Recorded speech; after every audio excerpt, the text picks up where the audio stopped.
palavra do dia está contida no livro do profeta Joel, capítulo 12, versículo 28, fala assim, Deus fala assim, através do profeta Joel. E há de ser que depois derramarei do meu espírito sobre toda a carne, ou seja, sobre todos os povos, e os filhos e as filhas profetizarão. Em Atos dos Apóstolos, capítulo 12, a partir do versículo 14, Pedro ele cita Joel, né?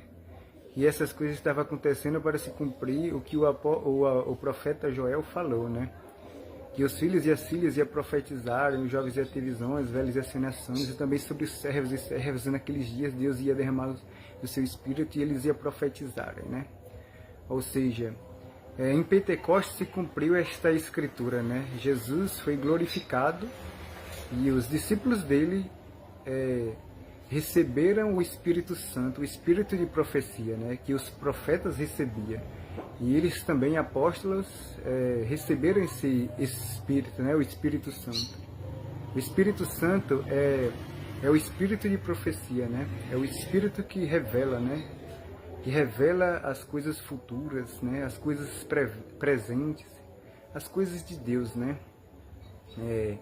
Deus que falou, né?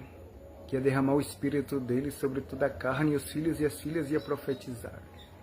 Joel capítulo 12, versículo 28. Esta é a palavra do dia para abençoar a sua vida. Em Pentecostes se cumpriu esta escritura que Deus falou através do profeta Joel. Que Deus te abençoe. E todos aqueles que creem que Jesus é o Cristo recebe essa promessa de Deus. Quem crê nas Escrituras, quem crê em Jesus, como diz as Escrituras, recebe essa promessa de Deus, né? Recebe essa promessa de Deus que é o Espírito Santo, né? O Espírito Santo da promessa. A promessa que Deus fez por meio do seu profeta, dos profetas.